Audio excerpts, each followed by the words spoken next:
The new Apple Watch SE2 comes in two sizes, the 40mm as well as the 44mm version. But which size should you get? Well, today I have both versions here to show you what they look like on the wrist. We're also going to be comparing the operating systems and discuss the pros and cons of each size to help you decide which one is right for you. Also, I am giving away this brand new iPhone 14. If you guys want a chance to win, be sure to leave a like on this video, subscribe to my channel, and comment down below your favorite Apple Watch feature, along with your Instagram username, and then follow me on Instagram at Dion Schuddeboom, where I will announce the winner on October 16th. Okay, so I have done a previous video in which I compare the two sizes of the Apple Watch Series 8, and if you've already seen that video, this video will be quite similar. But at the same time, the sizes on the Apple Watch SE are slightly different, and I thought if I were looking to buy an Apple Watch SE, I'd rather see specifically that model compared on the wrist.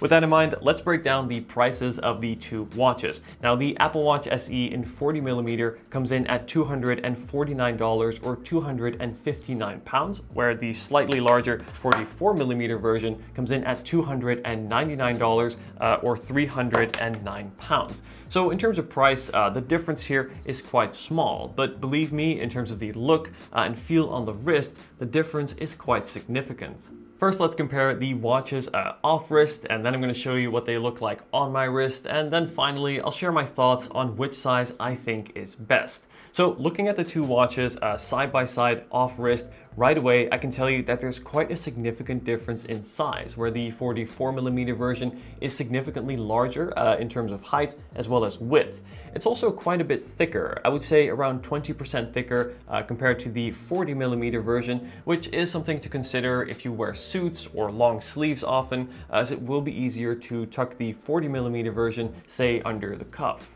Okay, so let's talk about how each of the watch sizes wears on the wrist and how they compare. Now, on my left wrist, I have the 40mm version, and then on my right wrist, I have the larger 44mm version. Now, to put my wrist size into context, I have 155mm wrists, or 6 inches, and that's when measuring around the wrist in terms of circumference. Now, you can measure your own wrist and see how it compares to sort of get an idea for how each size will look for you. Right away, the difference in size is quite substantial. Something I immediately notice looking at the 40mm version is that the watch case itself is only a few millimeters less wide compared to my actual wrist, whereas the 40mm version has around half a centimeter of room to spare on either side of the watch case. And this also affects how the band looks and feels. So you have the sports band, of course, on both models, which does kind of fold and taper over on the sides, but because the watch case is quite a bit bigger on the 44mm version, it takes a little bit longer for it to fold over. So you can see it sticks out a little bit more on the sides, and as a result doesn't sit as flush as the smaller 40mm version.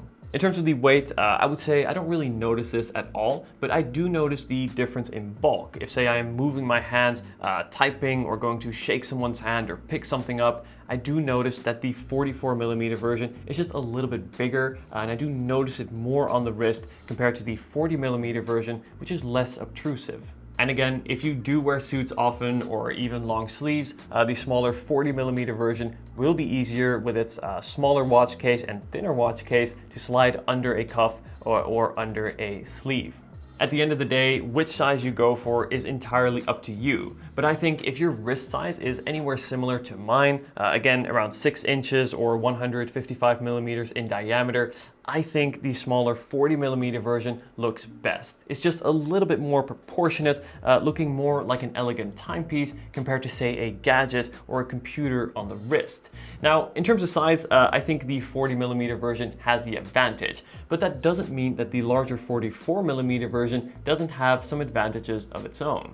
The larger 44mm version has more pixels, and as a result, it can show more text and menus at a given time. Comparing the home screens, they show the same amount of icons, but they are larger on the 44mm version. And then in this example, if I take a look at the settings app, you can see that the bottom option, general, is more visible on that larger 44mm version. Scrolling through settings, again, menus are slightly bigger on the 44mm version, but still very readable and usable on the 40mm version as well. Now, I want to compare an email, as here you can see first that both are very clearly readable. I think the Apple Watch does a great job at reformatting text to always be legible. But again, the 44mm version text is not only a bit bigger, but you can also see more of it. And this is shown even more in messages, where again, the text is bigger on the 44mm version, but because the actual text bubble is also wider, it is able to show more text per line on screen at a time. The difference here is not night and day, but it is there. The larger UI on the 44mm version is also good if you have seeing difficulties.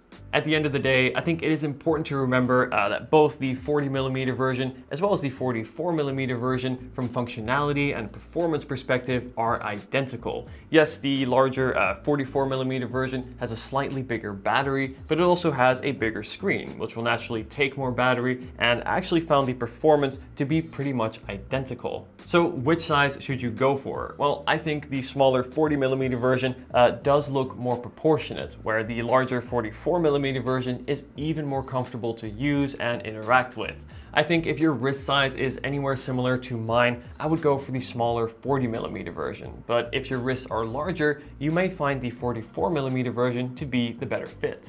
Let me know if you have any questions, and also let me know what you think of this style. I'm trying to start a new trend in which I wear 2 Apple Watches. Anyway guys, thank you so much for watching this video. I hope this helped you out. If you have any questions, please leave them down below, and I'll have more Apple Watch content linked on screen as well as in the description. Thanks for watching guys, and I'll see you in the next video. Take care.